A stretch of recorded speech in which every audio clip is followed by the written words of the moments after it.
Hi గారు, welcome to our channel. ప్రస్తుతం మనతో పాటు దాము బాలాజీ గారు, సీనియర్ జర్నలిస్ట్, వారితో ఒకసారి మాట్లాడదాం. నమస్కారం. నమస్తే. సో షర్మిల గారు మనం చూసాం, జగన్మోహన్ రెడ్డి గారిని టార్గెట్ గా పెట్టేసుకుని ఆమె విమర్శలు చేసింది. అండ్ ఆదాని విషయంలో ఆమె చాలా ఆరోపణలు చేసింది. గవర్నర్ గారిని కూడా డిమాండ్ చేసింది అరెస్ట్ చేయాలని చెప్పేసి. ఇప్పుడు దీనికి జగన్మోహన్ రెడ్డి గారు కూడా బయటకు వచ్చేసి కౌంటర్ ఇస్తున్నట్టుగా తెలుస్తుంది. 100 కోట్ల పరువు నష్టం దావా వేశాడని చెప్పేసి కూడా వార్తలు వినిపిస్తున్నాయి సార్. మరి నిజంగా వేశాడా? ఏం జరిగే అవకాశం? షర్మిల చాలా స్ట్రాంగ్ గా జగన్ మీద అదాని ఇష్యూలో పోరాడుతుంది. ఆల్రెడీ ర్యాలీ తీసింది, చంద్రబాబుని గట్టిగా ప్రశ్నించింది. మీరు జగన్ మీద 1750 కోట్లు లంచం తీసుకున్నాడని ఆల్రెడీ అమెరికాలో ప్రూవ్ అయిపోయింది. జగన్ మీద తీవ్ర చర్యలు తీసుకోండి. అట్లాగే జగన్ చేసిన ఒప్పందాన్ని, అదాని గ్రీన్స్ తో జగన్ ఒప్పందం చేసుకున్నాడు, దాన్ని కూడా మీరు రద్దు చేయండి అని ఆమె చంద్రబాబుని ప్రెజర్ చేసింది. అక్కడితో ఆగకుండా ఆమె గవర్నర్ అబ్దుల్ నజీర్ని కలిసి కూడా డిమాండ్ చేసింది. సో దీని తర్వాత ఆల్రెడీ ఎప్పటి నుంచో ఈనాడు, జ్యోతి, తెలుగుదేశం మీడియా కూడా జగన్ని ఫోకస్ చేస్తూ, అదానిని వాళ్ళు ఫోకస్ చేయట్లేదు, జగన్ని ఫోకస్ చేస్తున్నారు. అందులో అసంబద్ధత కూడా ఏం లేదు. ఎందుకంటే అమెరికన్ ఏజెన్సీలు ఖచ్చితంగా జగన్ పేరు చెప్పకపోయినా ఫారిన్ నేషనల్ నెంబర్ 1 అని చెప్పారు. ఆంధ్రప్రదేశ్ అన్నారు, 2019 నుంచి 23 వరకు అన్నారు. ఇవన్నీ చెప్తే ఎవరున్నారు ఇక్కడ? ఈయనే కదా ఉన్నాడు, జగనే. కాబట్టి జగన్కి 1750 కోట్లు లంచం ఇచ్చాడు. రెండోది, మొత్తం అదానీ, అజూర్, పవర్ గ్లోబల్, ఈ 2 సంస్థలు solar energy corporation of India సెకీతో ఒప్పందం చేసుకున్నాయి. 12 గిగావాట్ల సోలార్ పవర్ సప్లై చేస్తామని. సెకీ వేరే రాష్ట్రాలకు అమ్మాలి, ఆ రాష్ట్రాలు కొనట్లేదు. కాబట్టి అదానీ రంగంలో ఇది జగన్తో మాట్లాడాడు. జగన్ అవుట్ ఆఫ్ 12, 7 గిగావాట్ల కొనడానికి జగన్ ముందుకు వచ్చాడు, ఒప్పందం చేసుకున్నాడు. మిగతా 4 రాష్ట్రాలు, తమిళనాడు, ఒరిస్సా, ఛత్తీస్గఢ్, తర్వాత ఇది జమ్మూ కాశ్మీర్, ఇవి వీళ్ళతో ఒప్పందం చేసుకున్నాయి సెకీతో. మిగతా 5 గిగావాట్లకి. సో అంటే 7 గిగావాట్లు ఈయన ఆ టైంలో ఒప్పందం చేసుకోవడం, 1750 కోట్లు ఈయనకి ఇచ్చాడని చెప్పడం, అప్పుడే అదాని అనఫిషియల్గా వచ్చి జగన్ని కలిసేసుకోవడం, ఇవన్నీ చూసినప్పుడు జగన్కి ఇచ్చుంటాడని అందరూ నమ్ముతున్నారు.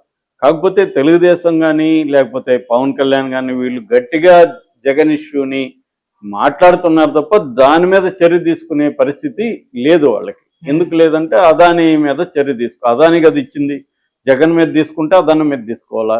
అదాని తీసుకుంటే అదాని ఒప్పందాలు ఇక్కడ చాలా చేసుకున్నాడు, ఆ ఒప్పందాలన్నీ రద్దు చేయాలి, లేకపోతే వాటిని సమీక్షించాలి. గంగవరం పోర్టు ఇట్లాంటివంతా ఇచ్చున్నారు.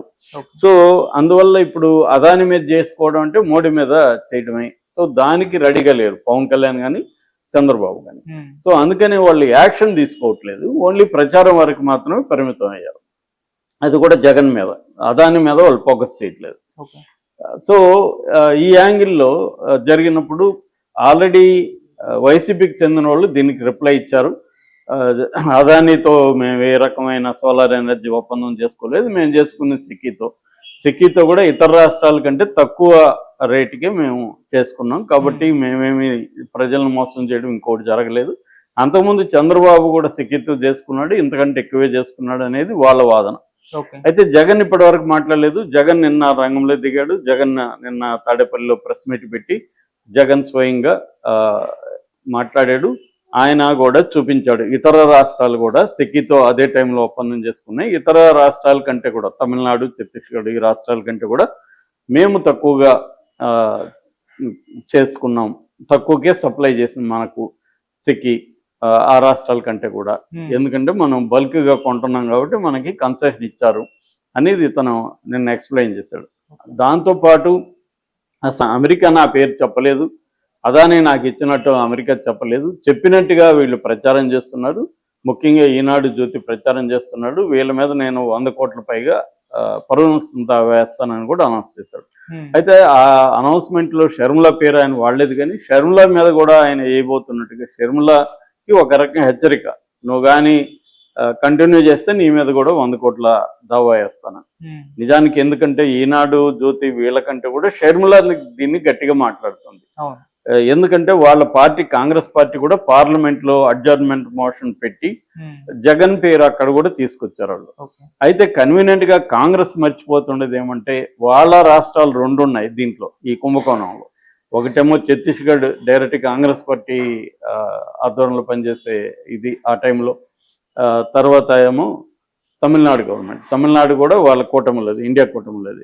సో వాటిని కూడా విమర్శించాలి కదా. జగన్ కూడా ఎట్లా జగన్ ఎక్కువగా లంచం తీసుకుండొచ్చు, తక్కువ వాళ్ళు తీసుకుండొచ్చు, కానీ వాళ్ళ మీద కూడా అమెరికన్ ఏజెన్సీస్ వాళ్ళ మీద కూడా ఛార్జ్ షీట్లో కంప్లైంట్ చేసే కదా.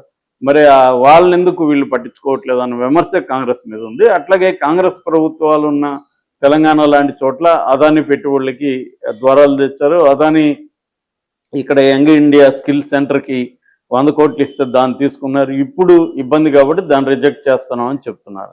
అంటే క్లియర్గా కాంగ్రెస్ ద్వంద్వ వైఖరి కూడా ఇక్కడ కనబడుతుంది. అయితే ఇప్పుడు జగన్ పరిస్థితి ఏంటి అనుకున్నప్పుడు, జగన్కి ఈ కేసులో మాత్రం పెద్ద ప్రమాదం వచ్చే అవకాశం లేదు. ఎందుకంటే అదానిని మోడీ సపోర్ట్ చేసినంత కాలం జగన్కి ఈ కేసులో చంద్రబాబు ఇబ్బంది పెట్టే అవకాశం లేదు. కానీ ఓవరాల్గా చూసుకున్నప్పుడు చంద్రబాబు ప్రభుత్వం జగన్ని ఒక పద్మవ్యూహంలోకి నెట్టేస్తుంది. జగన్ అంతకుముందు ఎలక్షన్ ముందు పద్మవ్యూహంలోకి చిక్కోవడానికి నేను అభిమన్యుడిని కాదు, నేను అర్జునుడిని అని ఆయన ప్రకటించాడు. కానీ ఇవాళ చూస్తే జగన్ పద్మవ్యూహంలో ఇరుక్కున్నట్టే కనబడుతుంది. ఒక పక్క ఇటు రాజ్యసభ సభ్యులు కావచ్చు, ఇటు ఎమ్మెల్సీలను కావచ్చు లాక్కుంటున్నారు. రెండో పక్క ఇంపార్టెంట్ నాయకుల్ని కూడా తమ వైపు వాళ్ళు బాలినేని లాంటి వాళ్ళని జనసేనలో కానీ తెలుగుదేశంలో కానీ చేర్చుకుంటున్నారు. మరోవైపు ఏంటంటే కేసులు, నందిగం సురేష్ ఆల్రెడీ జైల్లో ఉన్నాడు. 100 మంది మీద కేసులు ఉన్నాయి. ఆల్రెడీ పోసాని చేతులు చేసి గుడ్ బై కొట్టేశాడు. శ్రీరెడ్డి గుడ్ బై చెప్పేసింది. ఆలీ రాజకీయాలకు నమస్కారం చెప్పాడు. ఇక సజ్జల భార్గవ్ మీద కేసులు ఉన్నాయి, ఈ రోజు రేపు అరెస్ట్ చేస్తారు. వరా రవీందర్ రెడ్డి అరెస్ట్ అయ్యాడు. ఇంటూరి రవికిరణ్, బోరుగొడ్డ అనిల్ వీళ్ళందరూ ఆల్రెడీ అరెస్ట్ అయ్యారు. ఇక కొడాలి నాని వంశీ మీద కూడా ప్లాన్ చేస్తున్నారని చెప్తున్నారు. అట్లాగే సజ్జల రామకృష్ణారెడ్డిని కూడా లోపలేసే కార్యక్రమం ఉంది. మరోవైపు చెవిరెడ్డి భాస్కర్ రెడ్డి మీద పోక్సో కేసు పెట్టారు. ఇక అధికారుల మీద, అధికారులు జగన్కి సపోర్ట్ చేసిన సిఐడి అధికారులు కావచ్చు, ఐఏఎస్లు కావచ్చు, వాళ్ళ మీద కూడా క్రాక్ డౌన్ అనేది మొదలైంది. ఆల్రెడీ త్రిపులార్ రఘురామకృష్ణరాజు కేసులో విజయపాల్ని అరెస్ట్ చేశారు. మిగతా వాళ్ళని కూడా సెన్విల్ కుమార్ని కావచ్చు, సిఎస్ఆర్ ఆంజనేయులు కావచ్చు, వీళ్ళంతా కూడా అరెస్ట్ చేసే అవకాశం కనిపిస్తుంది.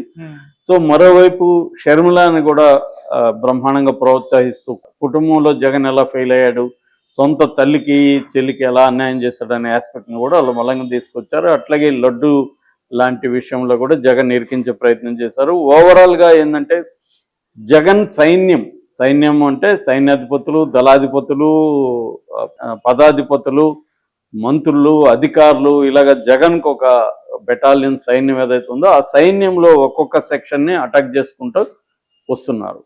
సో అంటే ముందు జగన్ని బలహీనం చేసేసి ఇప్పుడున్న స్పీకర్ ఒకప్పుడు చెప్పినట్టుగా ఆయన లీక్ అయిన దాంట్లో అయ్యన్న పాత్రుడు జగన్ని పొలిటికల్గా చంపేయాలి, ఒక పాము అది బతుకుంది ఇంకా అనే ఆస్పెక్ట్లో వచ్చేస్తున్నారు. ఇది ఎవరైనా చేసేది. జగన్ ఉన్నప్పుడు కూడా ఈ పార్టీని నిర్వీర్యం చేయడానికి జగన్ కూడా ట్రై చేశాడు. ఇక్కడ ఇప్పుడు రేవంత్ రెడ్డి కూడా బీఆర్ఎస్ నిర్వీర్యం చేయడానికి ఆల్రెడీ 10 మంది ఎమ్మెల్యేలు తీసుకున్నాడు. అదేవిధంగా చంద్రబాబు ప్రభుత్వం కూడా జగన్ని పొలిటికల్గా కిల్ చేసేయాలి, మళ్ళీ పైకి రానివ్వకూడదు అన్నది వాళ్ళు చేస్తున్నారు. ఇది ప్రతి పార్టీ చేసేదే.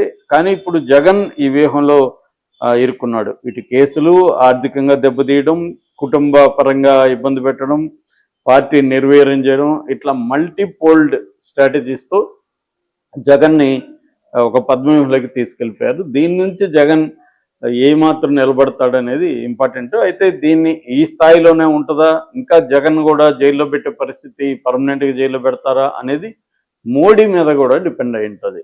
మోడీ జగన్ని జైల్లో పెట్టాలని డిసైడ్ అయితే జగన్ని ఎవరు కాపాడలేరు. కానీ మోడీ కొంతవరకు జగన్ని బతికించి ఉంచాలి. ఎందుకంటే చంద్రబాబుని కొంత కంట్రోల్ పెట్టుకోవాలంటే జగన్ అనేవాడు ఉండాలి, లేకపోతే చంద్రబాబు మన కంట్రోల్లో ఉండడు అనేమన్నా మోడీ అనుకుంటే అప్పుడు జగన్కి కొంత ఊపిరి పీల్చుకునే టైం అయితే ఉంటుంది. ఏదేమైనా జగన్ ఆల్ టైమ్ లోలో ఉన్నాడు, ఆల్ టైమ్ కష్టాల్లో ఉన్నాడు. దీని నుంచి ఎలా బయటపడతాడు అనేది చూడాలి.